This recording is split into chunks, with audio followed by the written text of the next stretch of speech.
आज आप सब यहाँ आए अपना कीमती वक्त निकालकर, थैंक यू सो मच, जिसके कारण ये इवेंट संभव हो पाया है। मैं कहना चाहूँगी जो भी लोग खड़े हैं प्लीज़ अपने सीट ले लीजिए प्लेस के साथ। इम्पोर्टेंट सेशन है, मिस नहीं करना है, जिसके लिए हम आए हैं वो देखना तो ज़रूर है।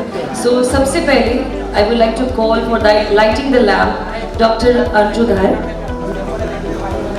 Doctor Shrimant, mister Abani and mister Abhishek. दीप प्रज्वलन के द्वारा हम ये सेशन को स्टार्ट करेंगे, सो प्लीज जोरदार तालियों से हम स्वागत करते हैं। तालियां मुझे।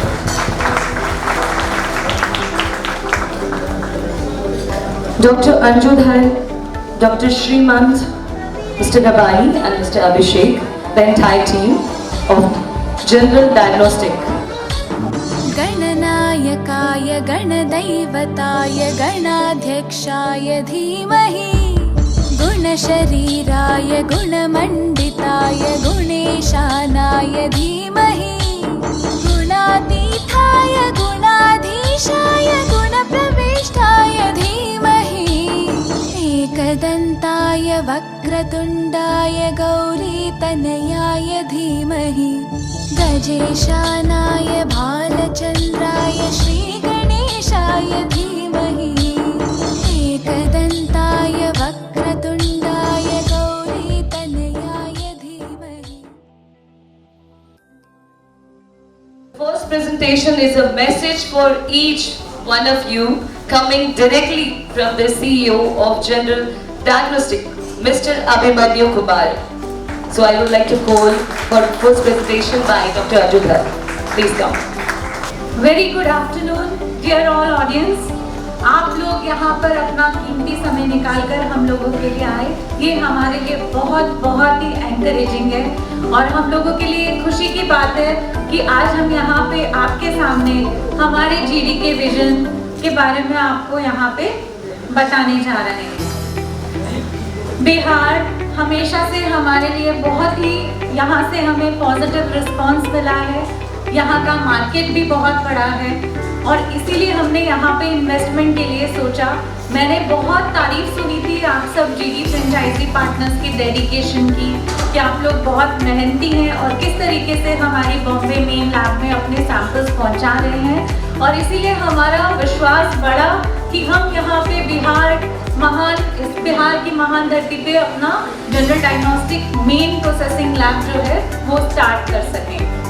तो आशा करती हूँ कि आप लोग ऐसे ही हम सब मिलकर जनरल डायग्नोस्टिक्स को ग्रो करेंगे और जनरल डायग्नोस्टिक एक प्रॉफिट मार्जिन बिजनेस में रहता ही है, लेकिन उसके साथ साथ में समाज सेवा का बहुत ही अच्छा इंटेंशन है।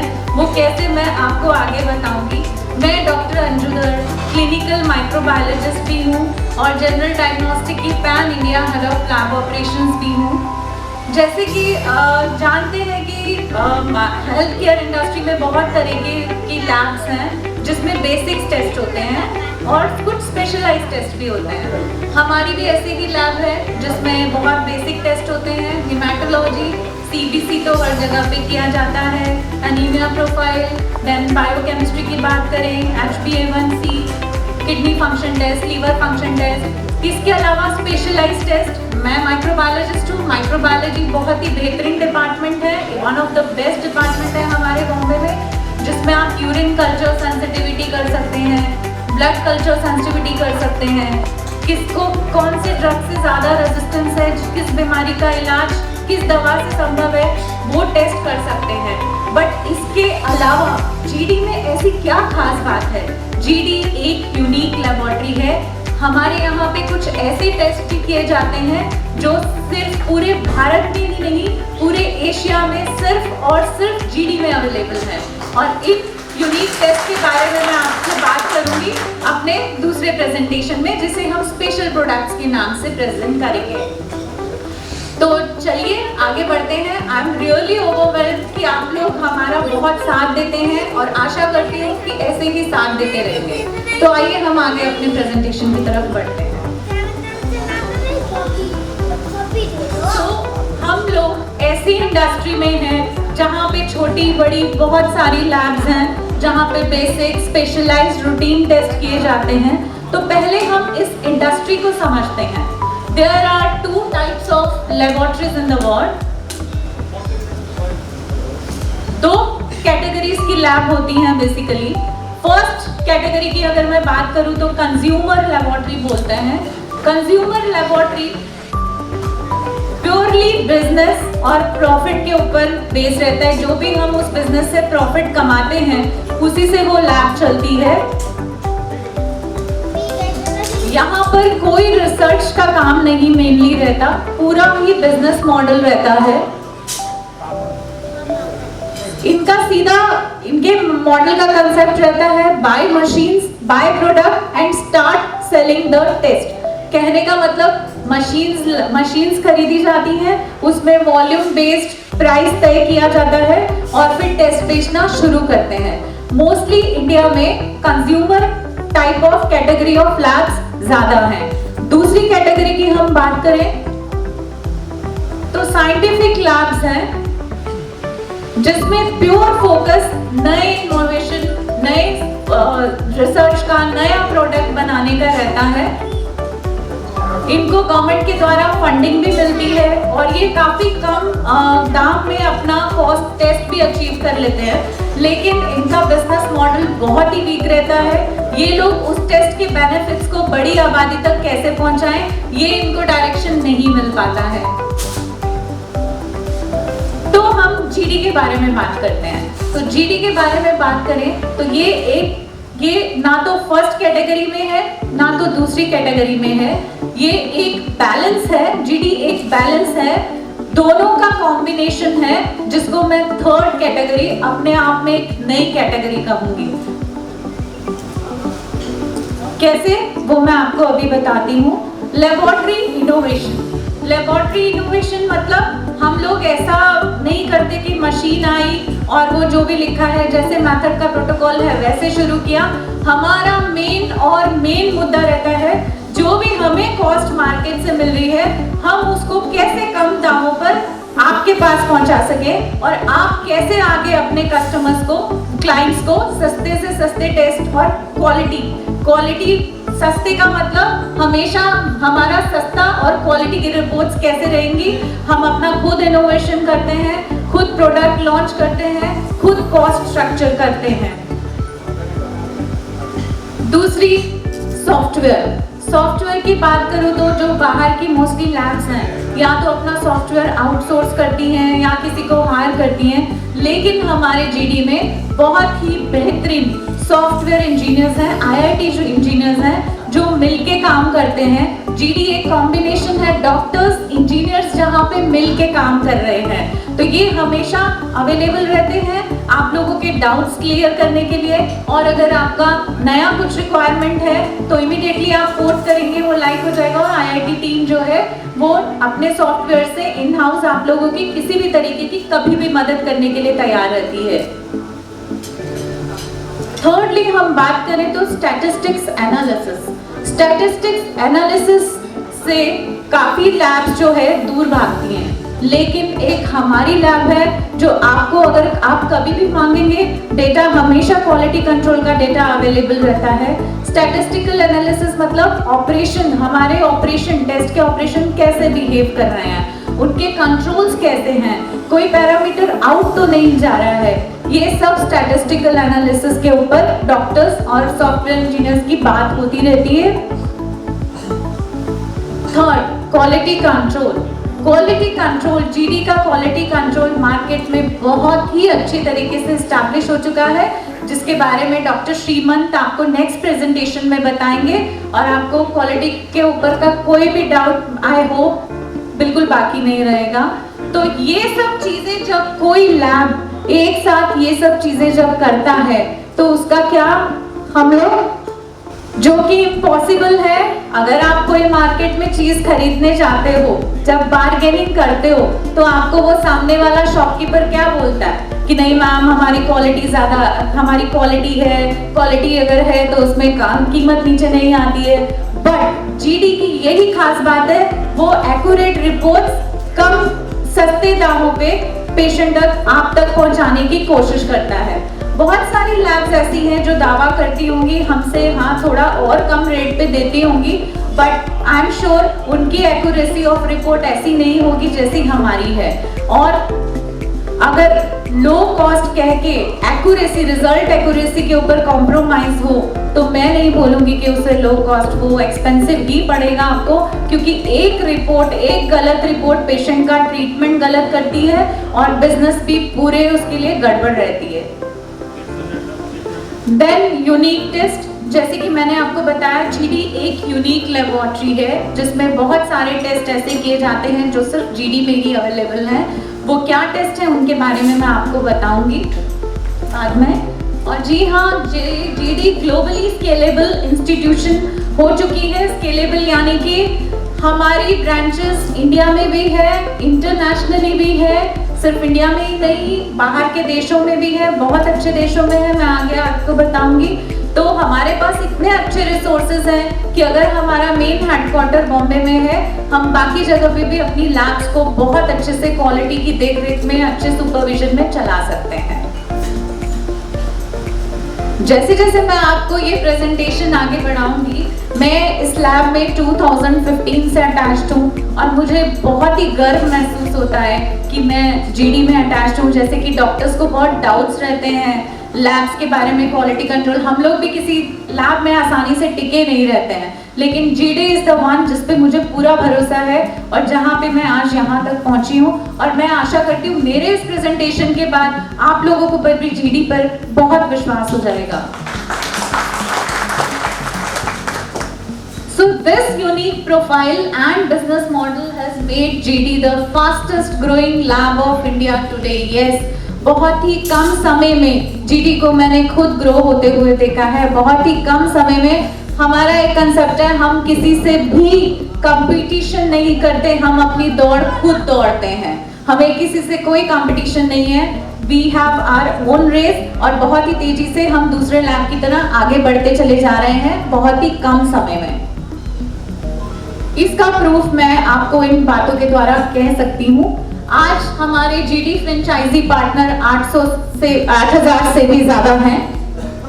400 से ज्यादा टेक्नीशियन एंड साइंटिस्ट 24/7/365 लैब में काम कर रहे हैं। चाहे दिवाली हो, होली हो, हमारे यहाँ पे कोई छुट्टी नहीं होती है। अगर आप रात को 3 बजे भी कॉल करेंगे तो आपका कॉल अटेंड किया जाएगा, आपको पूरी रिस्पेक्ट से आपकी क्वेरी सॉल्व की जाएगी। अगर हम लैब एरिया के बारे में बात करें, टोटल एरिया की बात कर रही हूँ, टोटल क्यूमुलेटिव एरिया जहाँ जहाँ पे भी हमारे लैब के ऑपरेशन शुरू हैं, टोटल एरिया 42,000 स्क्वायर फीट का है जहाँ पे हमारे ऑपरेशन शुरू हो चुके हैं। 5 एक्रेडिएशंस हैं हमारी लैब को, क्वालिटी की कोई भी कमी नहीं है। एनएबीएल के एक्रेडिएशंस हैं और भी उसके अलावा 5 एक्रेडिएशंस हैं। इकास क्वालिफाइड लैब है हमारी, जिसके बारे में डॉक्टर श्रीमंत आपके बारे में क्वालिटी की प्रेजेंटेशन जब करेंगे उसके बारे में बात करेंगे। और सालाना 2 करोड़ से ज्यादा टेस्ट बहुत ही आसानी से हमारी जीडी लैब करते आ रही है बिना किसी रुकावट के।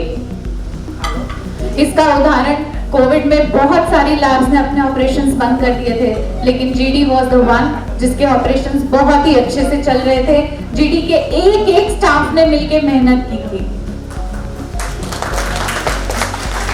So coming to the very important slide now, headed by the best management in this industry. आप में से कई जीडी फ्रेंचाइजी पार्टनर आके ये पूछते हैं कि ये जीडी कम समय में बहुत ही स्मार्टली आगे बढ़ रहा है, इसके फाउंडर्स कौन हैं, क्या उनका विजन है, कैसे हो रहा है ये सब। तो मैं आपको उनके बारे में कुछ बताना चाहूंगी, बट उनकी आइडेंटिटी, हमारे फाउंडर्स की आइडेंटिटी से ज्यादा उनका प्रोफाइल हाईलाइट करता है हमारे जीडी के ब्राइट फ्यूचर को।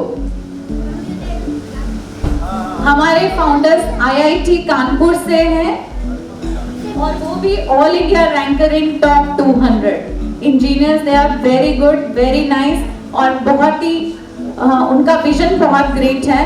बिहार का मैंने बहुत नाम सुना है कि यहाँ पे आईआईटी के लिए काफी लोग जाते हैं, क्लियर होते हैं, बहुत ही मेहनती हैं। तो हमारे भी कुछ ऐसे ही फाउंडर्स उसी तरीके से ब्राइट कैंडिडेट्स हैं। दूसरा, आईआईएम कलकत्ता का नाम सुना होगा आपने, टॉप बिजनेस बिजनेस मैनेजमेंट है और उसमें एंट्रेंस के लिए ही 99.95 परसेंटाइल चाहिए होता है। और मुझे इस बात का गर्व है कि जीडी के फाउंडर्स, ऐसे फाउंडर्स के साथ मैं काम कर रही हूँ जिन्होंने बहुत ही इजीली एंट्रेंस क्लियर किया। और उनके दे आर ऑल्सो इनमें से one of the highest paid executives of country रह चुके हैं और इनमें से एक one of the toppers of IIM है। मतलब एंट्रेंस तो क्लियर किया ही और एंट्रेंस के बाद भी टॉपर रहे। Winners of presidents, gold medal and 6 awards for academic excellence मिल चुका है इनको। तो ऐसे ब्राइट अगर हमारे फाउंडर्स हैं तो उनका विजन ऑब्वियसली बहुत ही ब्राइट रहेगा।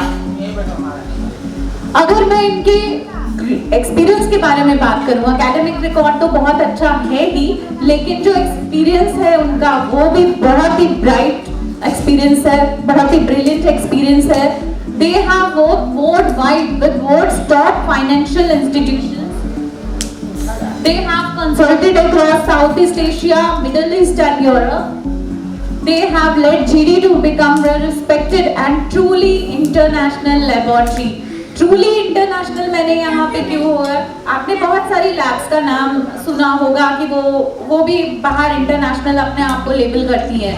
बट अगर आप डीपली उनसे क्वेश्चन करेंगे कहाँ पे इंटरनेशनली आपकी लैब लोकेटेड है, मोस्टली साउथ अफ्रीकन कंट्रीज में होगा, नेपाल में होगा। लेकिन हमारे जीडी के इंटरनेशनल लैब्स लोकेटेड हैं डेवलपिंग एरियाज में, अमेरिका में, जर्मनी में, ऐसे ही बहुत सारे अच्छे डेवलपिंग कंट्री में। सो अभी आपको समझ में आया होगा कि GD is also an intelligently academic oriented lab है और आगे आने वाला विजन बहुत ही ब्राइट है। मेरे को पूरा यकीन है कि आपको ये प्रोफाइल, मैनेजमेंट का प्रोफाइल देख के हम पे कॉन्फिडेंस डेवलप हुआ होगा।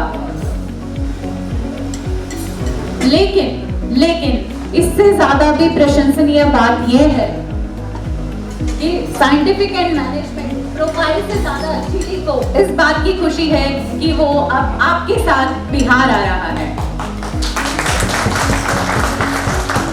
क्यों?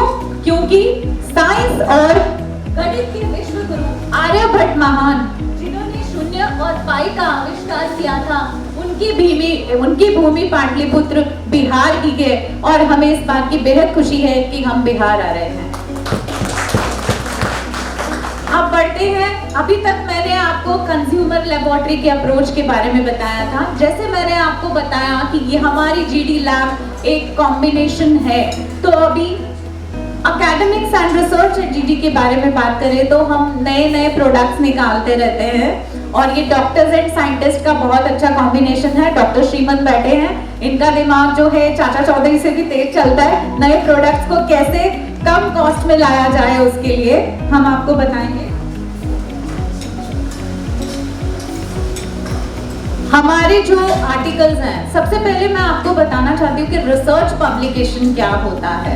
रिसर्च पब्लिकेशन होता है कि जैसे कोई भी हम नया प्रोडक्ट निकालते हैं या फिर कुछ नया ओरिजिनेट करते हैं तो उसके बारे में जो उस फील्ड के एक्सपर्ट्स होते हैं, जानी मानी जो ज्ञानी होते हैं, वो उसका एनालिसिस करते हैं कि क्या वो हमारा ओरिजिनल प्रोडक्ट है, ओरिजिनल आर्टिकल है और क्या हम उसको ह्यूमन बेनिफिट दे सकते हैं। इन तीनों बातों की बहुत कड़ी परीक्षा के बाद एक बहुत ही बेहतरीन जर्नल में रिसर्च आर्टिकल पब्लिश किया जाता है। तो ये पब्लिकेशन कोई मामूली न्यूज़पेपर या मैगजीन का नहीं होता है, बहुत ही नेशनल एंड इंटरनेशनल जर्नल में किया जाता है। और ऐसे ही कहीं 10 से ज्यादा पब्लिकेशंस हमारा GD international journals like Elsevier एक बहुत ही रिप्यूटेड जर्नल है, ऐसे ही और जर्नल है जर्नल्स ऑफ बायोकेमिकल जेनेटिक्स, ऐसे की बहुत सारे जर्नल में हमारे 10 से भी ज्यादा पब्लिकेशंस हो चुके हैं। GD has done research project with many national and international countries. बहुत ही फेमस इंस्टीट्यूट्स का मैं आपको नाम लूँ तो सबसे पहले एम्स न्यू दिल्ली, अभी मैंने सुना है कि एम्स पटना में भी है, बहुत ही खुशी की बात है। अभी एम्स न्यू दिल्ली के बारे में बताऊं तो ये हिमाचल प्रदेश के कांगड़ा जिले में, थोड़ा सा 2 लाइन में मैं आपको ये प्रोजेक्ट बताती हूँ। हिमाचल प्रदेश के कांगड़ा जिले में बहुत ही बच्चों में मेंटली रिटार्डेशन हो रहा था और उसके लिए एक टेस्ट चाहिए था, टेस्ट एनालिसिस चाहिए था, जो हमारी जीडी लैब ने एम्स के साथ कोलैबोरेट होकर निकाला था, ढूंढा था, जिसमें 2 बूंद बच्चे की अम्बिलिकल कॉर्ड से वो ब्लड लिया जाता था और टेस्ट करते थे। बहुत ही सक्सेसफुल हुआ था ये प्रोजेक्ट। ऐसे ही SGPGI Lucknow and PGI Chandigarh बहुत ही रेप्यूटेड इंस्टीट्यूट्स हैं जिनके साथ हमारा कोलैबोरेशन हुआ था और हमने प्रोजेक्ट किए थे। ये तो नेशनल लेवल की बात है। अगर मैं इंटरनेशनल लेवल की बात करूँ तो अमेरिकन क्लीनिंग इंस्टीट्यूट USA से हमारा बहुत ही इम्पोर्टेंट एक अचीवमेंट जुड़ा है जो मैं आपको बताना चाहूँगी। अमेरिकन क्लीनिंग इंस्टीट्यूट एक सर्टिफाइंग एजेंसी है जो सेफ्टी एनालिसिस करती है ऐसे प्रोडक्ट्स का। एग्जाम्पल देती हूँ, जैसे आप हाथ धोते हैं बार बार डेटॉल से या फिर किसी और क्लीनिंग या सैनिटाइजर से, तो वो आपकी त्वचा के लिए सेफ है कि नहीं, क्योंकि उसमें कुछ केमिकल्स ऐसे रहते हैं जो आपकी त्वचा को नुकसान पहुंचा सकते हैं। तो उसके लिए एक फॉर्मूला चाहिए था, वो केमिकल एनालाइजेशन के लिए एक फॉर्मूला चाहिए था। तो ये पहले इजराइल में गए, इंग्लैंड में गए, कहीं पे भी उनको वो एनालिसिस नहीं मिला इतनी जल्दी। 2 साल के बाद जब जीडी दोबारा आए तो उनको हमने 5 से 6 महीने में वो टेस्ट का फॉर्मूला एकदम तैयार करके दिया। ये बहुत ही बड़ा अचीवमेंट था हमारे लिए। Then university of Canterbury Spain, उसमें भी हमारा प्रोजेक्ट था ऑटिज्म डिसऑर्डर्स को लेके। उसके बारे में हम बाद में विस्तार में बात करेंगे। कहने के लिए यहाँ पे बहुत कुछ है, बट मुझे बहुत छोटे में बताना है आपको, लेकिन इससे बहुत ज्यादा कुछ है बताने के लिए। लेकिन ऐसे विख्यात यूनिवर्सिटीज के साथ रिसर्च करने से ज्यादा हमें खुशी इस बात की है कि हम बिहार आ रहे हैं। क्यों? क्योंकि विश्व की महानतम और पहली यूनिवर्सिटी नालंदा यूनिवर्सिटी की भूमि बिहार की है, और ऐसी जहां जिस जगह पे पहली यूनिवर्सिटी खुली हो वहां पे जीडी अपने ऑपरेशन स्टार्ट कर रहा है। ये बहुत ही गर्व की बात है और बहुत ही खुशी की बात है। अभी मैं जीडी स्ट्रैटेजी के बारे में कुछ कहना चाहती हूँ। स्ट्रैटेजी यानी कि रणनीति तो बहुत फेमस है यहाँ पर। तो जो जीडी की स्ट्रैटेजी है कि कैसे वो इतना स्मार्टली ग्रो कर रहा है, उसके बारे में GD has dislodged competition which are 25 to 60 years old। Market में काफी सारी लैब्स हैं जो 25 साल पुरानी हैं, 60 साल पुरानी हैं, लेकिन उन सब के साथ साथ उनके बीच में जीडी भी मार्केट में ऐसे भी उभरता नाम है जो बहुत कंपटीशन दे रहा है इन लैब्स को, जानी मानी लैब्स को। GD strategy has forced laboratories worth thousands of crore change their styles of working। काफी सारी लैब्स ऐसी हैं जिनका करोड़ों का कैपिटलाइजेशन है, मार्केट वैल्यू है, लेकिन जीडी फिर भी उनको बराबर की टक्कर दे रहा है अपने वर्क कल्चर से। और आप में से कुछ जीडी फ्रेंचाइजी पार्टनर्स होंगे जो अभी जीडी से अटैच नहीं है, दूसरी लैब से अटैच हैं। आप फेस करते होंगे आए दिन पॉलिसीज चेंज होती रहती हैं, इम्पोलाइट बिहेव करते हैं, आपके क्वेरीज को ठीक से सॉल्व नहीं किया जाता, लेकिन जीडी ने अपने वर्क कल्चर को बहुत अच्छे से प्रूव किया है। अपने कस्टमर्स को बाकायदा बराबर से अटेंड करते हैं, बहुत ही अच्छे से क्वेरी सॉल्व करते हैं, कभी भी अवेलेबल रहते हैं आपके डाउट्स क्लियर करने के लिए। इस बात का एहसास दूसरी लैब्स को हुआ है, अगर उन्होंने भी अपना वर्क कल्चर जीडी को देखते हुए चेंज किया है, क्योंकि उनको पता है कि आज अगर वो नहीं है तो जीडी वहां पर है। लेकिन जीत की स्ट्रैटेजी सिद्ध करने से ज्यादा जीडी को इस बात की खुशी है कि अब वो बिहार आ रहा है, आपके साथ आ रहा है। रणनीति के गुरु आचार्य चाणक्य की भूमि बिहार की है, और हमें इस बात की बहुत खुशी है कि हम यहाँ पे ओपन करने जा रहे हैं। Now GD is winning across the world। GD is winning across the world। ये बहुत ही महत्वपूर्ण है, नेशनली भी और इंटरनेशनली भी। कैसे?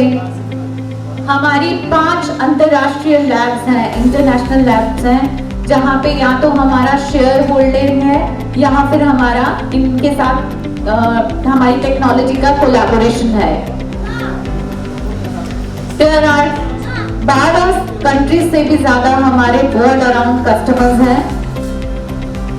5 लेबोरेटरीज ऑलरेडी इन इंडिया खुल चुकी है और हमारा प्लान 70 लेबोरेटरीज खोलने का है और हम खोल के रहेंगे। GD पार्टनर्स हमारे हर सिटी में 120 से भी ज्यादा पार्टनर्स हैं, जैसे कि अब आप में से कुछ हमारा हौसला बढ़ाएंगे और हमारे पार्टनर्स बनेंगे। लेकिन इतने देशों और राज्यों में पहचान बनाने से ज्यादा GD को इस बात की खुशी है कि वो बिहार आ रहा है। क्यों? क्योंकि सम्राट अशोक महान, जिन्होंने संसद भारतीय उपमहाद्वीप पर विजय प्राप्त किया, उनकी भूमि पाटलिपुत्र बिहार की है। और जिस तरीके से आप सब जानते हैं सम्राट अशोक ने पूरे भूमंडल पे अपना राज्य किया था, वैसे GD भी अपना नाम वैसे ही कमा रहा है। GD has most friendly policies, respect its partners and believes in their welfare first। जी हाँ, GD जो भी बात सोचता है सिर्फ अपने बारे में नहीं सोचता है, अपने प्रॉफिट के बारे में नहीं सोचता है, पहले अपने फ्रेंचाइजी पार्टनर्स के बारे में सोचता है। कोई भी ऐसी पॉलिसी नहीं बनाता है जिससे आपको नुकसान हो। और इस बात का प्रूफ ये है, किसी भी 5 साल में हमने अपनी पॉलिसीज चेंज नहीं की है। GD अपनी जुबान का पक्का है, 5 साल में पॉलिसीज नहीं चेंज की है, 5 साल में कहीं भी कोई भी प्राइस नहीं बढ़ाया है। अगर प्राइस चेंज हुआ है तो हमेशा प्राइस को हम लो लेके आए हैं, कभी बढ़ाया नहीं है।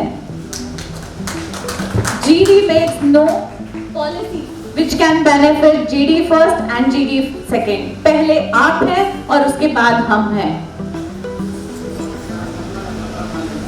Lab and even customer support works 24/7 for partners. जैसे मैंने आपको बताया, हम लोग 24/7 पूरे 365 दिन काम करते हैं। दिवाली होली कोई छुट्टी नहीं रहती है। संडे नाइट कभी भी आपका सैंपल आएगा, उसके प्रोसेसिंग में कोई देरी नहीं रहेगी, आपकी रिपोर्ट हमेशा आपको टाइम से मिलेगी। GD believe in welfare of partners and is planning to introduce. क्योंकि GD बहुत ग्रो किया है और जैसे जैसे हम ग्रो करते हैं ना, वैसे वैसे हमारे दिमाग में वेलफेयर सोशल वर्क करने की भी इच्छा जागृत होती है, क्योंकि हम ग्रो कर रहे हैं। तो अगर ग्रो ही नहीं करेंगे, बस चलाना है लैब, वो सोच रखेंगे, तो हम ये सब चीजें भी सोच नहीं पाते। लेकिन हम सब अपने एम्प्लॉयज के लिए, अपने लिए तो वेलफेयर स्कीम्स शुरू करते हैं, लेकिन हम अपने GDF पार्टनर्स के लिए वेलफेयर स्कीम्स लेके आ रहे हैं। कैसे, उसका डिस्कशन अभी चल रहा है। जैसे career counselling for children of GD partners. आपके बच्चे स्कूल जाते होंगे और कॉलेज जाएंगे, तो उनकी करियर काउंसलिंग की जिम्मेदारी जो है वो GD लैब खुद लेने की सोच रहा है। Then insurance schemes for TDS, अभी इसके बारे में डिस्कशन हो रहा है। इंश्योरेंस स्कीम्स हम आपके लिए लाने के लिए सोच रहे हैं। Then many such welfare schemes to time, ताकि आप लोग भी आगे उस वेलफेयर से समाज का भला कर सकें, हम लाने वाले हैं। वो आगे ही आगे जैसे हम ग्रो करेंगे, डिस्कशन करके उसको जरूर इम्प्लीमेंट करेंगे। ऐसे संस्कार और मित्रवत व्यवहार लेकर GD को खुशी है बिहार आने की, क्योंकि विश्व को मित्रवत व्यवहार और शांति दिखाने वाले गौतम बुद्ध की भूमि जन्मस्थली बिहार ही है। और आखिर में GD का निश्चय है कि तब तक नहीं रुकना है जब तक भारत में नंबर 1 नहीं हो जाए। तो GD का ये निश्चय कहाँ से मिला, कोई बता सकता है? मैंने इतने महान व्यक्तियों का नाम लिया, कोई बता सकता है GD को ये निश्चय कहाँ से मिला? बिहार के किस व्यक्तित्व से? अरे बोलिए, दशरथ माझी। जी हाँ, बिहार के ही उस महान व्यक्तित्व से जिन्होंने प्रेरणा दिया है कि जब तक मंजिल पहुंचने के लिए अपना रास्ता नहीं बना ले, तब तक रुकना नहीं है। और अंत में मैं अपने CEO mister Abhimanyu Kumar and GD की पूरी टीम से ये मैसेज देना चाहती हूँ, बिहार का और आप सबका GD को अपनाने के लिए पूर्ण हृदय से धन्यवाद। और आशा करती हूँ कि आपको ये हमारे मैनेजमेंट का डायरेक्शन विजन देखकर कॉन्फिडेंस आया होगा और हमारे साथ कुछ जुड़े हैं और जुड़ेंगे। Thank you so much. So now I would like to call Dr. Shriman, please. I pass over the podium, Dr. Shriman. First of all really thankful to doctor Anshu, जिन्होंने आपको इतने विस्तार से जनरल डायग्नोस्टिक के बारे में बताया। लेकिन एक चीज़ मैं आपको सब लोगों को यहाँ पे बताना चाहूँगा कि वो जो प्रेजेंटेशन है, वो जो भावना है, वो जो इमोशंस है, जो हमारे मैनेजमेंट से लेके हमारे एंड एम्प्लॉय तक है, वो इमोशंस इस प्रेजेंटेशन से आपके सामने रखने का प्रयास मैनेजमेंट ने किया है। और वो प्रेजेंटेशन खास अपने बिहार के लिए, अपने बिहार के जीडी फैमिली के लिए मैनेजमेंट ने बनाया है। तो थैंक यू डॉक्टर अंशु, इतने विस्तार से हमारे टीम को और हमारे फैमिली को बताने के लिए। मैं doctor Shriman Panaskar, assistant vice president, head quality department. आज मैं यहाँ पे क्वालिटी के बारे में, जीडी के क्वालिटी के बारे में वार्तालाप करने आया हूँ। तो फर्स्ट ऑफ ऑल मैं आप सभी से एक चीज़ पूछना चाहूँगा कि क्वालिटी, हर बार हम ये सुनते हैं क्वालिटी रिपोर्ट। क्वालिटी होती क्या है? What is quality?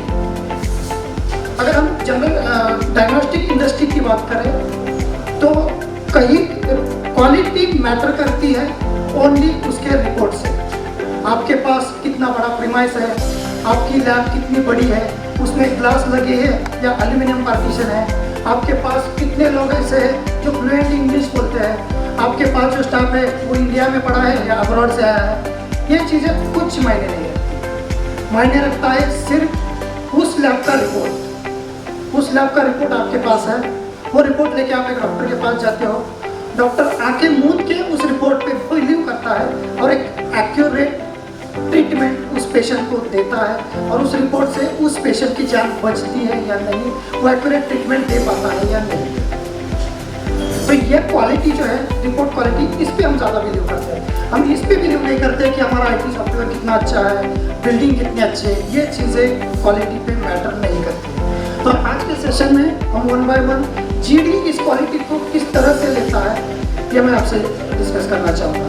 First of all मैं आप सभी लोगों से एक चीज़ फिर से कहना चाहूँगा कि हम यहाँ पे किसी से कंपटीशन करने नहीं आए हैं। हम यहाँ पे आए हैं बिहार के हर जिले के, हर तालुके के, हर गांव के आखिरी बंदे को सर्विस प्रोवाइड करने, एक अच्छी सर्विस जिसकी वजह से उसकी हेल्थ इंप्रूव हो, उसके जो प्रैक्टिस डॉक्टर्स हैं उन डॉक्टर लोगों को ट्रीटमेंट करने में आसानी रहे। तो इस पे जीडी का सबसे ज़्यादा फोकस है। तो चलिए हम शुरू करते हैं क्वालिटी पे जो प्रेजेंटेशन जो मैं दे रहा हूँ। तो क्वालिटी जो है हर एक लैब के 4 पिलर पे डिपेंड है। एक उसके एक्रेडिटेशन, एक उसका सर्टिफिकेशन, एक उसका इकास और PT प्रोग्राम, और फोर्थ जो है वो on time and quality of report. तो ये प्रेजेंटेशन उसी का है। तो जनरल डायग्नोस्टिक के पास वर्ल्ड के टॉप एक्रेडिटेशन है, NABL एक्रेडिटेशन है। अब आप ये सोचते होंगे कि हर लैब में आप ये सोचते होंगे, सुनते होंगे NABL। तो ये NABL है क्या? NABL नेशनल एक्रेडिटेशन बॉडी जो है, जिसको मिनिस्टर ऑफ इंडिया रिप्रेजेंट करता है, जिसको अप्रूवल है मिनिस्टर ऑफ इंडिया का। NABL अथॉरिटी जो है वो डायरेक्टली रिपोर्ट करती है ILAC, international laboratory accreditation corporation, जो वर्ल्ड वाइड बैठी हुई एक संगठन है, जो संगठन वर्ल्ड के हर एक लैब को खुद एक्रेडिटेट करती है कि क्वालिटी सिस्टम हर एक छोटे से छोटे लैब से लेकर बड़े से बड़े लैब तक वो कैसे प्रेजेंट किया जाए। तो अगर हम जीडी की बात करें तो जीडी के पास इतने सारे टाइप के एक्रेडिटेशंस एंड कॉम्प्लायंसेस हैं। फर्स्ट ऑफ ऑल जो हम बात कर रहे थे, जीडी लास्ट 10 साल से NABL होल्ड कर रहा है। ये गर्व की बात इसलिए है, अगर आपने देखा होगा, अगर आप NABL हमारे ICMR का डाटा निकाल के देखोगे तो आपको पता चल जाएगा 2019 तक पूरे इंडिया में अप्रोक्सीमेटली 1.5 से 2,000 NABL एक्रेडिटेड लैब थे।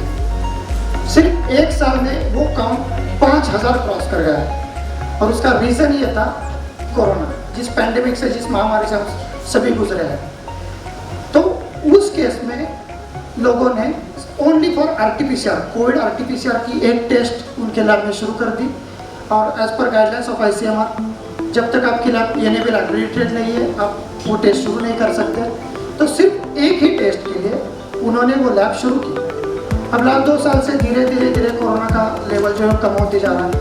और 2020 को जो लैब सिर्फ कोरोना के लिए शुरू हुई थी, जिन्होंने एनेबल का एक्रेडिटेशन लिया था, आज 2022 में वो कम रिन्यूअल के लिए एनेबल के पास फिर से 1.5 से 2,500 रुपये लाया। तो ये होता है टाइमिंग। इसलिए मैं गर्व से बोल रहा हूँ कि लास्ट 10 साल से we are enable accredited area. हमने बीच में कोई चीज़ छोड़ी नहीं है। जैसे मैंने बोला कि लैब ने सिर्फ एक टेस्ट के लिए एक्रेडिटेशन लिया, वैसे एनेबल हैज़ अ प्रोविजन कि वो एक टेस्ट के लिए भी एनेबल का एक्रेडिटेशन देते हैं, 1000 टेस्ट के लिए भी देते हैं। और हमें गर्व है कि हमारे एनेबल के स्कोप में 500 से ज़्यादा टेस्ट हैं जो अंडर एनेबल एक्रेडिटेशन। ये स्पेशल मैं आपको इसलिए बता रहा हूँ कि अगर आप किसी लैब में जाते हैं, लैब आपको बोलती है कि हमारी लैब एनेबल एक्रेडिटेड है। ठीक है, एनेबल एक्रेडिटेड है, उनके पास एनेबल का सर्टिफिकेट है, लेकिन जो टेस्ट आप करना चाहते हो, आप थायराइड करना चाहते हो, विटामिन डी करना चाहते हो, आप डी डाइमर करना चाहते हो, क्या वो टेस्ट को एनेबल का एक्रेडिटेशन है क्या? तो इसमें आपके स्कोप में आ जाता है एनेबल का स्कोप, कितने टेस्ट उसके स्कोप में है। अगर किसी भी लैब का ऑनलाइन जाके देखें, अभी एनेबल ने वो आसान कर दिया है, ऑनलाइन ये सब चीज़ें अवेलेबल है। आपको उस लैब का एनेबल का सर्टिफिकेट भी मिल जाता है, एज वेल एज उसका एनेबल का स्कोप भी मिल जाता है, जो आपको क्लियर कट आइडिया दे देता है कि इस लैब के कितने टेस्ट एनेबल के एक्रेडिटेशन के अंदर है। एंड हमें गर्व है कि हमारी 500 से ज़्यादा टेस्ट लास्ट 10 साल से एनेबल एक्रेडिटेशन में, जिसमें आरटीपीसीआर कोविड भी इंक्लूडेड है। तीसरी चीज़ है फुल टाइम स्टाफ। आपका रिपोर्ट जो है, आपका डाटा तो कोई भी जनरेट कर लेगा। अगर आपने एक जगह पे मशीन लगा दी, मशीन ऑटोमेटेड रहता है, सैंपल लोड किया, डाटा जनरेट हो गया है। क्या वो डाटा जनरेट हुआ है, वो जो वैल्यूज़ आई है वो अप्रोप्रिएट है? अगर आपने 10 टेस्ट को रिक्वेस्ट किया है, उस 10 टेस्ट में से कोई इंटरनल कोरिलेशन जो टेस्ट का है वो करने के लिए एक डॉक्टर का दिमाग ही चाहिए होता है। तो वो एक्सपर्टी, उस एक्सपर्टी के लिए जनरल डायग्नोस्टिक के पास 6 से ज़्यादा फुल टाइम हमारे साइनिंग अथॉरिटीज़ है, ओनली इन हेड ऑफिस। इसमें मैंने हमारे जो बाकी के ब्रांचेस है उसका काम गिना नहीं है, जो अप्रॉक्सीमेटली 12 से 15 तक है। तो हमारे पास फुल टाइम 10 से 12 साइनिंग अथॉरिटीज़ है। इसकी ज़रूरत ये है कि जनरली ऑफिस आवर्स में चलती है 10 से लेकर 6 तक। 6 के बाद आपके पास अगर साइनिंग अथॉरिटी नहीं है और आपका रिपोर्ट सिर्फ इंटरप्रिटेशन के लिए पेंडिंग रहता है, तो दूसरे दिन तब तक इंतज़ार करना पड़ता है लैब को जब तक वो डॉक्टर ऑफिस में आए। लेकिन हमारे पास वो सेवा भी 24/7 है। जैसे डॉक्टर अंजन ने अपने प्रेजेंटेशन में बताया कि हर एक चीज़ के लिए कस्टमर सपोर्ट 24/7 365 डेज देने वाली इंडिया की एकमात्र कंपनी है जनरल डायग्नोस्टिक।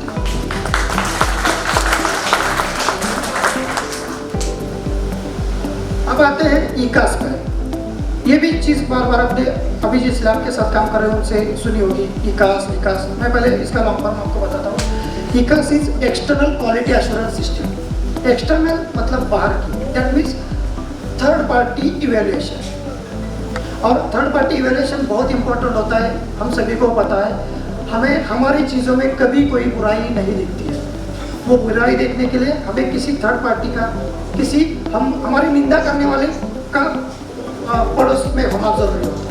तो ये थर्ड पार्टी इवेल्युएशन जो है इसको बहुत महत्व देता है जनरल डायग्नोस्टिक, क्योंकि थर्ड आई से जो चीज़ें दिखती है, जो रियलाइज होती है, वो जो दिखाते हैं अकॉर्डिंगली, जैसे मैंने बोला कि डे टू डे बेसिस पे जनरल डायग्नोस्टिक उस पर इंप्रूव कर सके, उसमें बदलाव ला सके। तो जनरल डायग्नोस्टिक के पास वर्ल्ड क्लास के मोर देन 9 ईकास प्रोग्राम्स है, प्रोफिशिएंसी टेस्टिंग प्रोग्राम्स है। उसमें से कुछ चुनिंदा मैंने यहाँ पे लिखे हैं। एक है कैप के बारे में तो आप सब लोग जानते होंगे, सर्टिफिकेट ऑफ अमेरिकन पैथोलॉजी। इसका सर्टिफिकेशन भी लास्ट 10 साल से है और हमें गर्व है कि 100% compliance from last 10 years GD को है। कोई भी सिंगल आउटलायर हमारा ईकास का नहीं है। सेकंड वन CDC, सीडीसी का नाम भी आपने ये पेंडेमिक में सुना होगा, centre for disease control. Centre of disease control अगर हेल्थ का WHO अगर हेल्थ का दाहिना हाथ है तो सीडीसी डायग्नोस्टिक का बाइना हाथ है। पेंडेमिक में भी आपने देखा होगा कि वर्ल्ड वाइड जो स्ट्रेटजी, जो टेस्टिंग, जो क्वालिटी पे सीडीसी का कमांड है। ये पूरे वर्ल्ड में सीडीसी ही प्रेडिक्ट करती है कि किसी भी टेस्ट का, किसी भी लैब का, किसी भी कंट्री के क्वालिटी कंट्रोल का फ्लो कैसे होना चाहिए। तो ये जो यूएस स्थित है वो सीडीसी का भी हमारा 100% कंप्लायंस है। Third one is ERNDIM, European research network for environment of metabolism, जो स्पेशलिटी है जनरल डायग्नोस्टिक की, जो यूके स्थित है, उसका भी 100% कंप्लायंस हमारा है। उसके बाद PMF Taiwan, preventive medical foundation Taiwan, जो स्पेशली G6PD के लिए वर्ल्ड वाइड अपना क्वालिटी प्रोग्राम प्रोवाइड करता है। ये इकास होता क्या है कि इसमें अननोन सैंपल्स जिसके रिजल्ट उस पार्टी को नोट रहते हैं वो हमें भेजते हैं, हम उसको as like patient sample treat करते हैं और उसका डाटा उनको सबमिट करते हैं और वो हमें बताते हैं कि क्या हमारे रिजल्ट सही थे या गलत थे। तो these samples behave for us like unknown samples, like patient samples. ये तो सिर्फ मैंने 4 यहाँ पे जस्ट प्रेजेंटेशन और टाइम जैसे लिखे हैं, लेकिन इसके अलावा CMC वेल्लोर, एम्स दिल्ली, उसके बाद हमारा बायो रैंडॉक्स, ऐसे world class reputed PT programme भी GD के खाते में है। और जैसे मैंने बोला कि हमारे पास 500 से ज़्यादा टेस्ट एक्रेडिटेड है, लेकिन बहुत सारे टेस्ट ऐसे हैं जिसमें 3-3, 4-4 इकास प्रोग्राम्स हैं। Next one, certification. GD के पास ISO 13485 और ISO 9001, ये 2 नेशनल लेवल के सर्टिफिकेशन हैं। अब आप ये पूछेंगे कि ISO 9001 की तो हर एक को ज़रूरत नहीं होती है। हाँ, नहीं होती है, लेकिन हम लैब की कोई भी चीज़ विदाउट इवेल्यूएशन नहीं रखना चाहते। जैसे ISO 13845 है, वो सिर्फ चेक करता है कि किसी भी मेडिकल लैब में जो मेडिकल डिवाइस यूज़ कर रहे हैं, जैसे आपके मशीनरीज है, आपका टेस्टिंग मटेरियल है, वो चीज़ें एक्यूरेटली चल रही है या नहीं चल रही है। तो क्वालिटी मैनेजमेंट सिस्टम का वो जो पार्ट है उसको डेफिनेटली इवैल्यूएशन किया करने के लिए ये सर्टिफिकेशन आपके पास है। दूसरा है ISO 9001:2015, जो जनरल क्वालिटी मैनेजमेंट सिस्टम जो है उस पर प्रेरित करता है, जो आपको बताता है कि लैब का एनवायरनमेंट कैसे है, लैब का क्वालिटी कल्चर कैसे है। और एक चीज़ मैं आपको बताना चाहूँगा कि जनरल डायग्नोस्टिक के पास 80% एम्प्लॉय का अकाउंट ऐसे है जो लास्ट 10 साल से फ्रॉम स्क्रैच से, जिस दिन से GD चालू हुआ है उस दिन से GD के साथ जुड़ा हुआ है। तो इससे आपको GD की क्वालिटी और स्टेबिलिटी पता चलेगी। उसके बाद लैब में जो रूटीनली सैंपल एनालिसिस प्रोसेसिंग जो टेक्नीशियन द्वारा किया जाता है, क्या वो सही तरह से टेस्टिंग करते हैं, उनका टेस्टिंग का हैंड सही है या नहीं है, ये इवैल्यूएशन के लिए गुड लैबोरेटरी प्रैक्टिस का सर्टिफिकेशन लैब ने लिया हुआ है। उसके बाद जो इनिशियली रिएजेंट प्रिपरेशन जो लैब में रहता है किसी भी टेस्ट के लिए, तो क्या वो रिएजेंट लैब सही तरीके से बनाती है, क्योंकि जब सही तरीके से रिएजेंट बनेंगे तभी सही तरीके से रिजल्ट आ पाएंगे। तो उसका भी गुड मैन्युफैक्चरिंग प्रैक्टिस जो है उसका भी सर्टिफिकेशन जनरल डायग्नोस्टिक अपने पास रखता है। और इसके साथ CE सर्टिफिकेशन भी जो यूरोपियन मार्केट में, यूरोपियन रिसर्च नेटवर्क में चाहिए होता है। तो जैसे डॉक्टर अंजू मैडम ने बताया कि सिर्फ इंडिया में नहीं, 5 कंट्री में भी GD का खुद का ये लैब सेटअप है।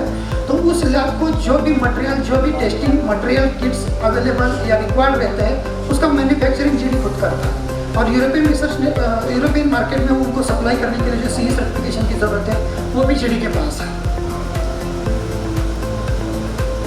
अभी ये पूरा मैंने आपको बता दिया कि GD के पास जो पिलर्स मैंने बोले थे, विकास प्रोग्राम है, PT प्रोग्राम है, सर्टिफिकेशन है, उसके बाद क्वालिटी ऑफ रिपोर्ट्स है। लेकिन एक चीज़ कि क्वालिटी जो है वो क्या सिर्फ लैब की जिम्मेदारी होती है क्या, भले वो GD रहे या जहाँ पे अभी आप सैंपल भेज रहे हो वहाँ पे, क्या क्वालिटी सिर्फ और सिर्फ GD की रिस्पॉन्सिबिलिटी या फिर उस लैब की रिस्पॉन्सिबिलिटी है? तो उसका आंसर है नो, क्योंकि क्वालिटी कभी वन साइडेड नहीं होती, वो दोनों साइड से होनी बहुत ज़रूरी होती है। तो एक साइड रहती है लैब की, सेकंड साइड रहती है आप लोगों की। तो क्वालिटी पे कॉम्प्रोमाइज़ कैसे होता है? रिपोर्ट कि गलत रिपोर्ट जो है वो कैसे आता है। तो उसमें दो टाइप के एरर रहते हैं, एक प्री एनालिटिकल एरर्स जो इनसाइड होते हैं और दूसरे जो प्री एनालिटिकल एरर्स आउटसाइड होते हैं। प्री एनालिटिकल एरर्स मतलब सैंपल लैब के गेट के अंदर देने से पहले होने वाले एरर, और एनालिटिकल एरर्स मतलब जो लैब के अंदर सैंपल पहुंचने के बाद होने वाले एरर। आप में से कोई मुझे ये बता सकता है कि अगर हम कंट्रीब्यूशन परसेंटेज में बात करें तो इसमें से सबसे ज़्यादा एरर्स कौन से सेक्शन से आएंगे, प्री एनालिटिकल या पोस्ट एनालिटिकल? एकदम बराबर है, क्योंकि 90% एरर जो है वो हमारे प्री एनालिटिकल सेक्शन से आते हैं। क्योंकि जब तक सही सैंपल सही तरीके से लैब में नहीं पहुंचता, डेफिनेटली तब तक लैब एक्यूरेट रिपोर्ट नहीं दे पाएगी। कोई भी, मैं सिर्फ जनरल डायग्नोस्टिक की बात नहीं कर रहा हूँ, मैं जनरल क्वालिटी की बात कर रहा हूँ। तो क्वालिटी में तब तक सही तरीके से आपको रिजल्ट नहीं मिलेगा। और जो एनालिटिकल एरर है वो 10% के आसपास होते हैं। अब हम वन बाय वन ये एनालिटिकल एरर जो है वो कौन सा है उस पर थोड़ा डिस्कस करेंगे। तो पहला है doctors hypothesis. Doctor hypothesis that means selection of test. ये टाइप है जिसकी वजह से आपका रॉन्ग रिपोर्ट नहीं जाएगा, लेकिन रॉन्ग टेस्ट हो जाएगी। मैं अपने खुद का एग्जांपल इसमें देना चाहूँगा कि किसी इन्फेक्शन की वजह से मैंने सीबीसी का प्रोफाइल किया था जब when I was in college days. तो मेरे टेस्टिंग में डॉक्टर ने सीबीसी के रिपोर्ट में मेरा जो आरबीसी का काउंट है वो बहुत ज़्यादा पाया था। ये चीज़ें अभी पढ़ाई के बाद मुझे समझ में आ रही, उस टाइम समझ में नहीं आ रही थी। तो आरबीसी का काउंट ज़्यादा था, तो डॉक्टर ने प्रिस्क्राइब किया मेरे पेरेंट्स को कि इनका बीटा थैलेसीमिया का स्टडी करो।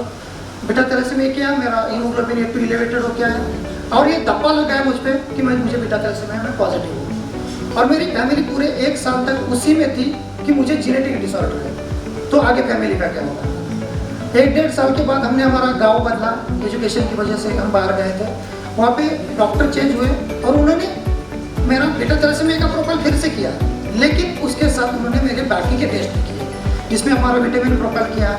उसके बाद उन्होंने मेरा जेनेटिक स्क्रीनिंग किया और उसमें पता चला कि मेगालोब्लास्टिक एनीमिया, जिसमें विटामिन सी की डेफिशिएंसी है, उसकी वजह से मेरा हीमोग्लोबिन जो है वो एलिवेटेड कम ज़्यादा होता रहता है। क्योंकि उनके पास जब मैंने सीबीसी किया तो उस टाइम मेरा रिपोर्ट नॉर्मल था। तो इसका मतलब पहले वाले डॉक्टर गलत नहीं थे, लेकिन group of test, selection of test जो है वो बहुत इंपॉर्टेंट है। इसको हम बोलते हैं डॉक्टर्स हाइपोथेसिस। सेकंड वन है पेशेंट प्रेजेंटेशन। मतलब लैब तक आप जो सैंपल पहुंचाते हो, जो टेस्ट के लिए पहुंचाते हो, उस टेस्ट की रिक्वायरमेंट क्या है, सैंपल रिक्वायरमेंट क्या है। तो पेशेंट प्रिपरेशन में जैसे वी कैन से ग्लूकोज करना है तो फास्टिंग है या पीपी है, ओजीटीटी करनी है, तो ओरल ग्लूकोज टॉलरेंस टेस्ट के लिए पेशेंट की क्या प्रिपरेशन करनी है। ये वाले टेस्ट, कौन से टेस्ट फास्टिंग में होने चाहिए, कौन से टेस्ट पीपी में होते हैं, कौन से टेस्ट रैंडमली होते हैं। तो ये जो पेशेंट प्रिपरेशन है ये बहुत मैटर करता है। अगर आपने फास्टिंग कंडीशन पीपी कंडीशन में फास्टिंग के लिए सैंपल कलेक्ट किया है या लिपिड प्रोफाइल खाने के बाद दिया है, तो definitely lab to lab inter lab results आपके जो है वो वेरी हो जाते हैं। Third one is sample collection. I am requesting all you peoples, you should go for close type of collection. There are 2 types of collection, एक close type, एक open type. Open type में बहुत सारी चीज़ें जो मैटर करती है, very करती है। 5 ml का सिरिंज आपने, जनरली हम 2.5 ml का सिरिंज कलेक्शन के लिए यूज़ करते हैं जब ओपन कलेक्शन करते हैं। 2.5 ml में से कलेक्ट करते हैं 2 ml, 0.5 ml डाल देते हैं, यूनिटी एक वाइल में 1.5 ml डाल देते हैं सिरम में। अगर उसमें भी कोएगुलेंट रहे तो फिर 0.5 कम हो जाता है। तो सैंपल तो कलेक्ट होता है लेकिन इनअप्रोप्रिएट क्वांटिटी में होता है। तो जब हम क्लोज कलेक्शन करते हैं, वैक्यूटेनस अलॉन्ग विद वैक्यूम है, तो डेफिनेटली वो अप्रोप्रिएट क्वांटिटी में सैंपल कलेक्ट करके एक्सटर्नल एरर जो भी है वो उसमें नहीं आता है। उसके बाद है फाइल क्वालिटी। ये जो सेकंड, थर्ड और फोर्थ वाला पॉइंट है ये एक दूसरे के साथ कोरिलेट करते हैं। फाइल क्वालिटी इसलिए मैं बता रहा हूँ क्योंकि आपके पास 2 रुपए वाली भी ट्यूब मिल जाएगी और 8 रुपए वाली भी ट्यूब है, 12 रुपए वाली भी ट्यूब है। बीडी भी उसको सप्लाई करता है, पीबीओ भी उसको सप्लाई करता है और लोकल मार्केट में भी वो अवेलेबल है। जनरल डायग्नोस्टिक क्या करता है, जो रेप्यूटेड, वर्ल्ड वाइड रेप्यूटेड जैसे बीडी ब्रांड है, पीबीओ ब्रांड है, उनके बल्क में ट्यूब परचेस करता है और इसलिए जिस रेट में हमको मिलता है उसी रेट में जीडी अपने फ्रेंचाइजी पार्टनर को वो मटेरियल सप्लाई करता है। इसका ज़रूरत यह है कि लो कॉस्ट वाला मटेरियल उसका leeches study. For example plastic के ट्यूब में अगर हमने पानी कलेक्ट करके रखा या ब्लड कलेक्ट करके रखा, टाइम ऑफ पीरियड उस प्लास्टिक के कंटेंट जैसे थैलेट वगैरह जो है वो सैंपल में घुल जाते हैं और वो मशीन में आपका जो रूटीन रिजल्ट है उस पर इम्पैक्ट कर देता है। तो इसलिए अच्छे क्वालिटी के वाइल का सिलेक्शन और कलेक्शन होना बहुत ज़रूरी है और जिन्हें आपको रिजनेबल रेट में वर्ल्ड क्लास के जो वैकेटर्स है वो सप्लाई करना है। उसके बाद सैंपल क्वांटिटी, जैसे मैंने बोला कि 2.5 ml के सिरिंज में हम इसका इम्पैक्ट कैसे पड़ता है मैं आपको बताता हूँ। ईडीटी के अंदर जो एंटीकोएगुलेंट डाला हुआ है, तो आप कभी भी एक ट्यूब उठा के देखिए, वो 3 ml की अगर ट्यूब है तो 3 ml के ब्लड को एंटीकोएगुलेट करने के हिसाब से अप्रोप्रिएटली वेट करके डाली होती है। अगर आप उसमें सिर्फ 0.5 ml ब्लड लोगे, इसका मतलब 1 कप चाय में आपने 4 चम्मच शुगर डाल दी, तो उसके बाद चाय जैसे बनती है रिजल्ट भी वैसे ही बनते हैं। अगर आपने उसमें और फ्लो कर दिया तो ब्लड क्लॉटिंग जैसी ईडीटी में जो दिखता है ब्लड क्लॉटिंग, उसका रीज़न भी यही है कि आपने ज़्यादा कलेक्ट कर लिया। तो जब आप close collection with good quality of oil करते हो तो इसमें आपको आंखें मूंद के कुछ नहीं करना होता। क्लोज कलेक्शन में ट्यूब उतना ही ब्लड लेती है जितना ब्लड उसको चाहिए होता है।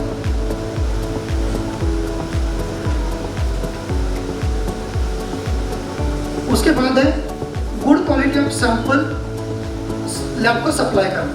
लैब में सैंपल आने के बाद सेंट्रीफ्यूज होकर उसका प्रोसेसिंग शुरू हो जाता है। This is the normal condition. लेकिन अगर आप अपने लेवल पे ही सैंपल को सेंट्रीफ्यूज करके सुपरनेट को लैब भेज देते हो तो बहुत सारे एनालाइट जो है वो अप्रोप्रिएट कंडीशन में डिटेक्ट किए जा सकते हैं। और जीडी आपको अगर आप में से अगर किसी क्लाइंट के पास खुद के सेंट्रीफ्यूजेस है तो it's well and good. GD आपको जेल ट्यूब उसी लिए दे रही है क्योंकि उसमें पार्टीशन है। आपका सेंट्रीफ्यूगेशन करने के बाद फिर से आरबीसी और सीरम मिक्स होने का चांस नहीं है, जिसमें हीमोलाइसिस का टेंशन नहीं है। और अगर आपके पास सेंट्रीफ्यूज नहीं है तो रीजनेबल रेट में हार्डली आई थिंक 2-2.5 हज़ार के आसपास पोर्टेबल सेंट्रीफ्यूज जीडी आपको प्रोवाइड करता है। जैसे मैंने इसके पहले स्लाइड में बोला कि प्री एनालिटिकल एरर अगर 90% है तो जीडी को काम भी उस 90% पे ही ज़्यादा करना है आप लोगों के साथ। तो इसलिए रीजनेबल रेट में जनरल डायग्नोस्टिक आपको सेंट्रीफ्यूज भी प्रोवाइड करेगा ताकि आप सैंपल अप्रोप्रिएटली कलेक्ट करके सेंट्रीफ्यूज करके लैब में भेज सकें। उसके बाद आता है sample storage, sample packing and transportation time. Sample storage that means आपके पास कलेक्शन बॉय जो है, पिकअप बॉय जो है, वो अगर 2 घंटे के बाद आने वाला है, 4 घंटे के बाद आने वाला है, तब तक अगर आपका सैंपल अप्रोप्रिएट टेम्परेचर में स्टोर करके रखते हो फ्रिज में।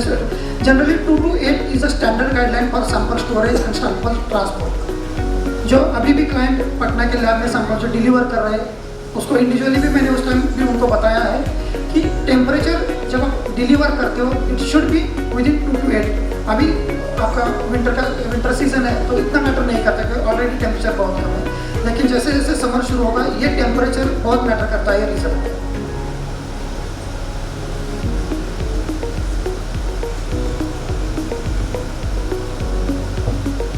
Sample packing and transportation time, जितना कम समय में सैंपल लैब में पहुंच जाता है विद अप्रोप्रिएट और अच्छे क्वालिटी के पैकिंग के साथ और विदाउट एक्सपोजर ऑफ हीट। अगर आपका सैंपल अगर आप ड्यूरिंग ट्रैवल कर रहे हो, लैब तक पहुंचा रहे हो, खुद ही पहुंचा रहे हो, क्योंकि हमारे जो पिकअप बॉय उनके लिए वो प्रॉपरली ट्रेनिंग दिया गया है ताकि वो जब बाइक पे आएंगे तो सैंपल की बैग वो अपने पेट्रोल की टंकी पे ना रखे, क्योंकि वो दिन भर घूमता रहता है, पेट्रोल की टंकी गर्म है तो ऑटोमेटिकली वो हीट एक्सपोजर जो है वो सैंपल को हो जाता है। लेकिन अगर आप इंडिविजुअली लैब में सैंपल्स डिलीवर करने वाले हो तो मेक श्योर कि अगर आप बस से ट्रैवल कर रहे हो तो इंजन के पास वो सैंपल का बक्सा ना रखे, या फिर बाइक पे लेके आ रहे हो तो वो सीधा हीट को एक्सपोजर ना हो। इसलिए वो जो चिलर बॉक्स लैब जो प्रोवाइड कर रही है उसी में आपके सैंपल भेजे जो हीट को रेजिस्ट करता है। उसके बाद पैकिंग स्पेशली फॉर यूरिन के सैंपल जो है, यूरिन के सैंपल कलेक्ट करने के बाद अगर उसका प्रॉपरली पैकेजिंग नहीं किया है तो जब तक वो लैब में पहुंचता है या तो वो पूरा लीकेज हो जाता है या बाकी के सभी सैंपल्स को खराब कर देता है। अगर आपका मटेरियल में कहीं क्रैक गया है, बाहर कोल्ड टेम्परेचर है तो आधा बाहर जम जाता है सैंपल और आधा ट्यूब में जम जाता है। इसके अलावा अगर यूरिन कल्चर के लिए आपने सैंपल भेजा है और अगर वो लीकेज है तो उसका कुछ मतलब ही नहीं होता, क्योंकि अनवांटेड एक्सपोजर इतना हो जाता है उसमें कि आपका सैंपल लैब में आने के बाद रिजेक्ट होता है और हमें आंसर देना होता है एंड क्लाइंट को। पेशेंट कभी भी दोबारा सैंपल देने के लिए रेडी नहीं होता, और अगर हम रिजेक्ट करके उसको अगर ये बोलते हैं कि हमने लीक भेजा था तो डेफिनेटली सेकंड टाइम वो सैंपल देने हमारे पास आएगा। और सबसे मज़ेदार डाटा एंट्री। डाटा एंट्री के दौरान जेंडर, एज और मेडिकल इंफॉर्मेशन जब तक सही से नहीं है तब तक सही रिपोर्ट की हम उम्मीद ही नहीं कर सकते। और ये सब बहुत मज़ेदार किस्से हमने भी देखे हैं। ये दिखने में मज़ेदार दिखते हैं लेकिन रेपुटेशन को पूरा ख़राब कर देते हैं। हमारे पास कुछ क्लाइंट के डाटा एंट्री होने के बाद सैंपल आए थे जिसमें बीटा ईसीजी के लिए सैंपल भेजा था और जेंडर मेल था। आपको पता है कि online data system general diagnostic में है, अगर हम किसी का बीटा ईसीजी का मेल का रिपोर्ट अगर देंगे तो डॉक्टर पहले रिपोर्ट देने वाले पे हंसेगा, उसके बाद जिस लैब ने उसको रिपोर्ट किया है उस पर हंसेगा। तो ये जो इंफॉर्मेशन है डाटा एंट्री की इंफॉर्मेशन, एज, आप सभी को पता है कि हर एक पैरामीटर का एक कट ऑफ रहता है, age wise cut off. Thyroid छोटे बच्चों में अगर वो 20 रहेगा तो अडल्ट में वो सिर्फ 5 रहेगा। तो उसका एज, उसका जेंडर डालना बहुत ज़रूरी है, क्योंकि age wise cut off, age wise आपके रेफरेंस रेंजेस रहते हैं उसमें। तो जैसे मैंने ये प्री एनालिटिकल एरर्स आपको जो बताया, ये प्री एनालिटिकल एरर्स को फिल्टर करके एक अच्छे क्वालिटी का सैंपल आप जीडी में डिलीवर करते हो, तो I assured you and you can blindly believe me कि हमारा रिपोर्ट वर्ल्ड के छोटे से छोटे कोने से लेके बड़े से बड़े अथॉरिटी तक कोई भी उस पर क्वेश्चन नहीं कर सकता, कोई भी उस पर हमें डाउट नहीं दे सकता। अब आप ये बताएंगे कि सोच रहे होंगे कि प्री एनालिटिकल में इतना सारा मैंने बता दिया, लेकिन आगे की चीज़ें जीडी क्वालिटी मैनेज करने के लिए क्या करती है? 90% काम तो इन्होंने हम पे थोप दिया है, 10% में ये क्या करते हैं अपने एनालिटिकल एरर्स को कम करने के लिए?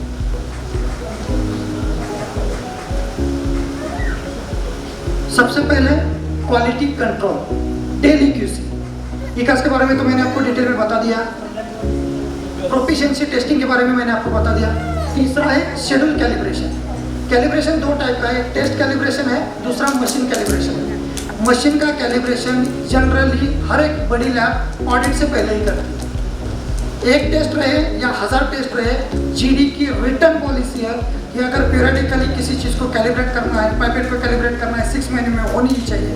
ऑटोमेटेड बड़ा मशीन है, 1 साल में एक बार करना है तो करना ही है, उस पर भले पूरे साल में 4 सैंपल रन हुए हो। तो फ्रिक्वेंट शेड्यूल कैलिब्रेशन जो है उसके बारे में जीडी बहुत स्ट्रिक्ट है, क्योंकि वो एनेबल एक्रेडिटेड है और एज पर एनेबल क्राइटेरिया ये सब चीज़ें एंड टू एंड, ना सिर्फ सर्टिफिकेशन और एक्रेडिटेशन के लिए बल्कि confidence, self confidence on reporting of result. Second one है कि जो मैं अभी आपको बता रहा हूँ, क्या ये वर्बल है, जस्ट प्रेजेंटेशन है इसलिए आपको बता रहा हूँ? नहीं, ये छोटी से छोटी चीज़, लैब के सिक्योरिटी गार्ड की चेयर किस एंगल में होनी चाहिए, वहाँ से लेके आपका सैंपल किस स्टेज में डिस्पोज अप होना चाहिए, ये पूरा फ्लो जो सैंपल का है वो well documented, well written along with policy और SOPs जीडी के पास है। जैसे मैंने बोला कि क्वालिटी कंट्रोल, डेली IQC का जो क्वालिटी कंट्रोल है उसका शेड्यूल फिक्स है। जैसे हमारे थायराइड के वगैरह जो सैंपल्स हैं जो बल्क में आते हैं, डेली अप्रॉक्सीमेटली 15 से 20 हज़ार टेस्ट सिर्फ थायराइड के में हो जाते हैं। तो उस केस में 24/7 में periodic calibration in house IQC जो है वो रन किया जाता है, मॉर्निंग, इवनिंग, नाइट। और अगर कोई टेस्ट रेयर है, एक भी है, तो एक के लिए भी तीनों के तीनों कंट्रोल रन करता है। तो IQC के बारे में कोई भी कॉम्प्रोमाइज जीडी नहीं करता।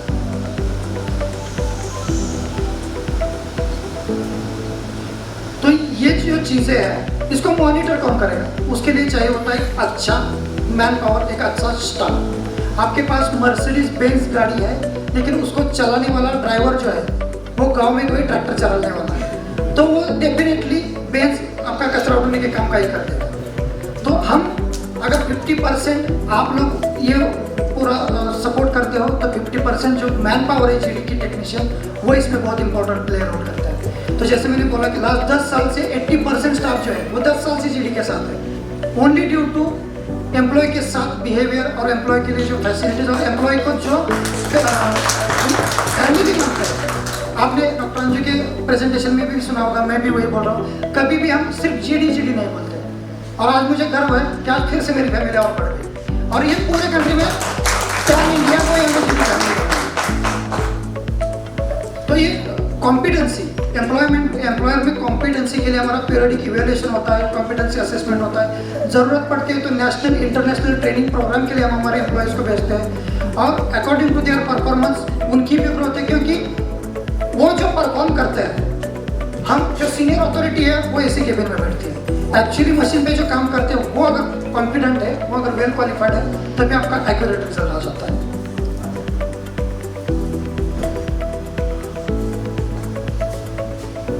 फोर्थ है रिएजेंट क्वालिटी एंड स्टेबिलिटी।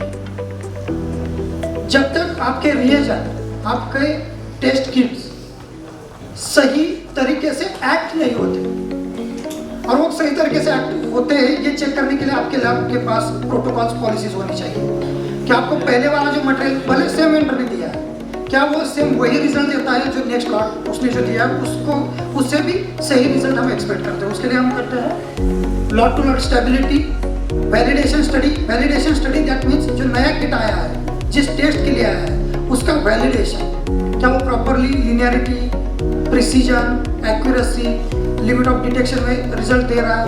उसके लिए अगर 100 टेस्ट की किट में 30 टेस्ट वेस्ट होते हैं तो जीडी वो टेस्ट वेस्ट करने को रेडी है। बहुत से लैब में कैसे होता है, आपका क्यूसी आ गया ना, यू गो आए नहीं, अनलेस एंड अनटिल वो टेस्ट पैक सही है तब तक उसको यूटिलाइज नहीं किया जाता। उसके बाद है स्पेसिफिसिटी एंड सेंसिटिविटी। इसके जैसे डॉक्टर अंजू ने बोला था कि स्पेशल प्रोडक्ट जो जीडी के पास है, जो सिर्फ जीडी के ही पास है थ्रू आउट एशिया, तो ये जो प्रोडक्ट्स है उसमें स्पेसिफिसिटी एंड सेंसिटिविटी बहुत इंपॉर्टेंट है। इन दोनों में डिफरेंस ये है कि मुझे ब्लड में से शुगर डिटेक्ट करनी है, तो मेरी टेक्नोलॉजी, मेरी मेथड जो है वो इतनी स्पेसिफिक होनी चाहिए कि वो सिर्फ शुगर को डिटेक्ट करे। शुगर के बाजू में ग्लूकोज है, सुक्रोज है, लैक्टोज है, वो उसके साथ कॉम्पीट ना करें। और दूसरा सेंसिटिविटी मतलब कम से कम कॉन्सेंट्रेशन को भी वो पकड़ना है, वरना जनरली मशीन का खुद का एक लिमिटेशन रहता है, उस लिमिट के नीचे वो डिटेक्ट नहीं कर पाती। तो हम ज़्यादातर वो लास्ट पॉइंट भी नहीं छोड़ना चाहते। मतलब आपने यूनिट सुने होंगे, मिलीग्राम, माइक्रोग्राम, हम पिकोग्राम तक सोचते हैं, तब जाके माइक्रोग्राम में हम अचीव कर पाते हैं। और ये सब आप सोच रहे होंगे कि ये सब एक बंदा कैसे करेगा, तो नहीं, I am only representative as a head. हमारे यहाँ डॉक्टर प्रमोद इंगले जो इंटरनेशनल बायोकेमिस्ट्री एसोसिएशन के हेड रह चुके हैं, जो ऑल इंडिया बायोकेमिस्ट्री एसोसिएशन के मेंबर थे, जो एनएबीएल के 20 साल तक एसेसर और अभी टेक्निकल कमेटी के मेंबर है, और जो पर्सन मुंबई के one of the reputed hospital और मेडिकल कॉलेज सायन के डीन है, वो पर्सन हमारे पूरे क्वालिटी को लीड करता है। उनके गाइडेंस के अंदर हम पूरी टीम काम करते। तो यू कैन बिलीव कि क्वालिटी में जो हम जिसको क्या बोलते हैं, एक माइलस्टोन हमारे पास है, जिसके गाइडेंस में ये पूरा क्वालिटी का प्रोग्राम चल रहा है।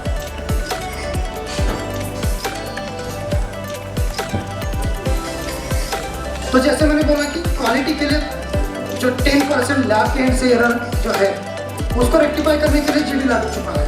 प्री एनालिटिकल की एक्सपेक्टेशन आप लोगों से करता है। तो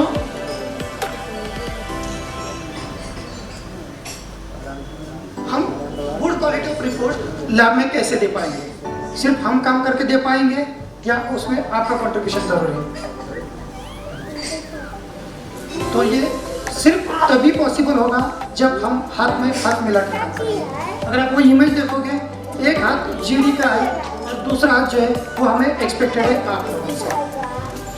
हाथ में हाथ मिला के जब तक आप हमें एक अच्छे क्वालिटी का सैंपल प्रोवाइड नहीं करते, तब तक अच्छे क्वालिटी का रिपोर्ट रिलीज करना हमारे लिए बहुत मुश्किल हो जाएगा। तो वी बिलीव कि आप इस केस में जीडी के साथ हाथ में हाथ मिलाकर काम करेंगे। So in last, we hope you will be cooperate with us to improve quality of lab quality of report और क्वालिटी ऑफ सर्विस। तो जैसे फिर से मैं एक बार आपको यही बताना चाहूँगा कि जीडी एज ए कॉम्पिटिटर नहीं आया है बिहार में। जीडी यहाँ पे सर्विस प्रोवाइड करने आया है और जीडी की जो सेना है वो आप लोग हो। हम सिर्फ आपको जो हथियार चाहिए, जैसे चाहिए, जितने शार्पनेस के साथ चाहिए वो देने के लिए कटिबद्ध है। युद्ध में आपका अहम रोल है और हम आपके साथ हैं। एक दूसरे के साथ मिलजुल के स्टार्ट करेंगे और जैसे डॉक्टर अंजू मैडम ने बोला कि with in couple of years हम कंट्री की सबसे बेहतर लैब बना के दिखाएंगे। Thank you.